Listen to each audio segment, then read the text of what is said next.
Because of their distinctive beards and turbans, Sikhs have often been targets of religious prejudice. But no one was prepared for what happened in August at a Sikh temple in Wisconsin when a white supremacist named Wade Michael Page killed 6 people and wounded 4 others in a racist rampage. To find out how the Sikh community responded to these killings, we welcome Dr. Balawat Singh Hansra, co-founder of the Sikh Religious Society of Chicago, and we also welcome Manzwar Singh, a junior at Loyola University, and we welcome Maheshwar Singh, an 8th grader at Algonquin Middle School. Thank you all for being here. Doctor, can you please start us off by telling us how the Sikh community has responded to the killings? When we heard about it, we went in a shock. What can we do? So we quickly, first there were a lot of reporters from all channels here, and we appreciate that they showed concern. The newspapers, the television stations wanted to know how we react to this, how we feel about it. Well, like anybody, if suddenly there's a death, there's a killing, how would you react? You would react furiously. You would react as if that your own family member died, because some of them did come to Palatine before they built their Gurdwara to pray with us. So we knew the president, for example, I especially knew him. So this was a shock, but we said, well, that is the will of God. That's what we are taught from with our scriptures from the gurus. It's the will of God. It's His command. That's the way it's supposed to be. That's how you console yourself. Then we wanted to give them a tribute. How could we do that? So we quickly arranged a candlelight vigil for the next evening. And you know, the heartening thing was over 350 people from the interfaith community came to attend our function. And we had over 1,000 people over there. And that was heartwarming, that people care. Politicians came, religious leaders came from the religious leaders of metropolitan Chicago, the Parliament of World Religions. Manashwar, as a young leader in the Sikh faith, how is the younger generation making meaning out of this tragedy? Well, the first thing I noticed right away is that the younger generations, what we did, we started using our social media.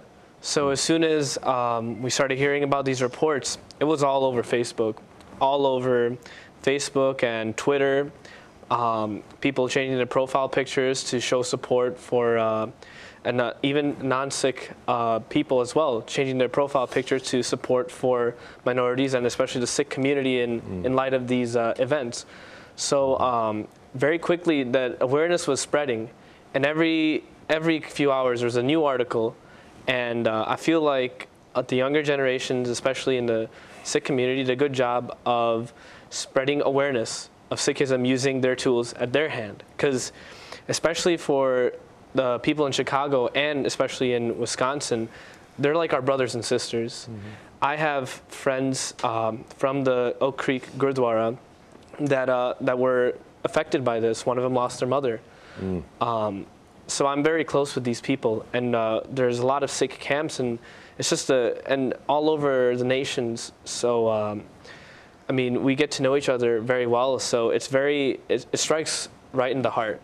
So it's good that we got that community support right away, and we're able to come together and sort of educate our own friends, and then pass on sort of the responsibility of spreading awareness of Sikhism. Maheshwar, what has your community, your school, your peer group, how do they respond to you as you go through this tragedy with your community of faith and your friends and your family? How are your non-Sikh friends responding to this? I was really surprised by the way that all the people, as soon as I came to school the next day, on Monday, I was surprised about how many people were saying, oh, I'm sorry for the loss, and grieving with me for the people who died in the Oak Creek Gurdwara. Was that surprising? Did you feel a sense of solidarity and connection with non-Sikhs that maybe you hadn't felt before in your peer group at school? Yes. A lot of the time, like, I felt at times where, like, you know, there are a lot of Christians and it's a bigger religion. But I always felt like a cast out sometimes when they're talking about certain religious things and I don't know what's going on. But after that, a lot of people have been asking questions about, oh, why do I wear my turban, or how do I tie it?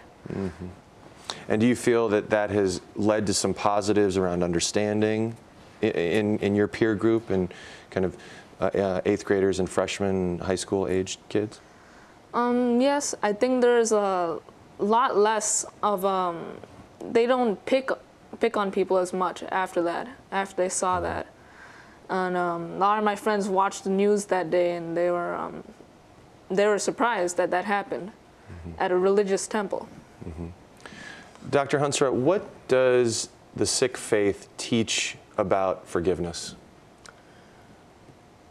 Guru Nanak, our founder, taught us that forgiving is a very good quality, because ultimately what happened to you, it was the order of the higher entity.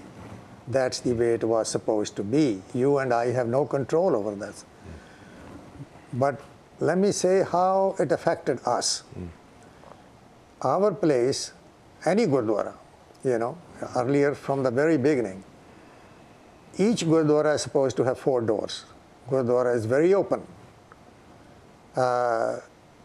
And we cook what we call langar, a community meal we prepare. People come and help. Now it has put a question mark. Should we permit those people who are not from our community to come and help? Should we be vigilant about and little, you know, leery about who is coming to the Gurdwara? We never did this before. But this has caused a little concern to us. So what we did is, well, to me, for example, it's important to relate.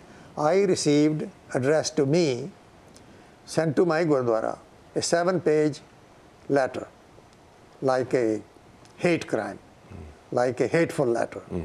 You do this, you do that, you did this, you did that.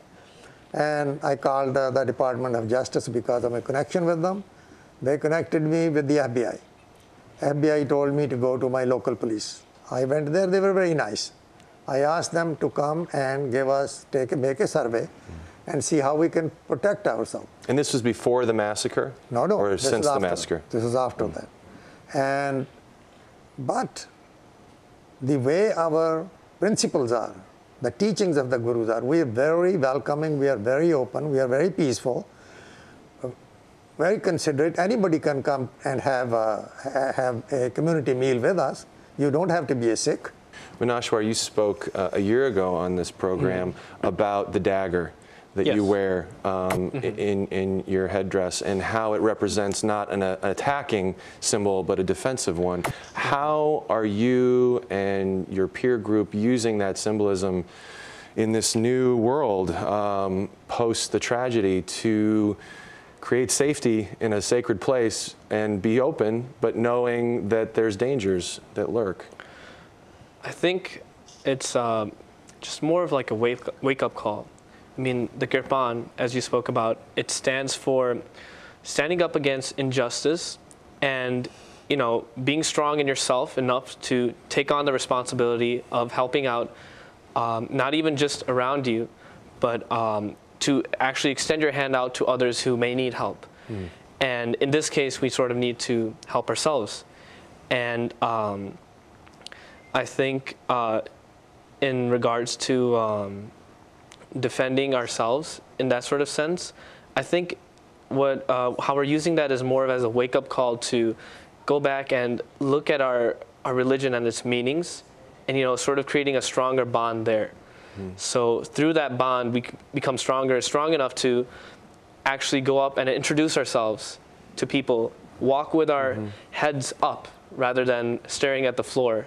Thank you, Maheshwar, Maneshwar, and Dr. Hansra for being with us today. I'm Bo River. For Different Drummers and the Greater Chicago Broadcast Ministries, keep the faith.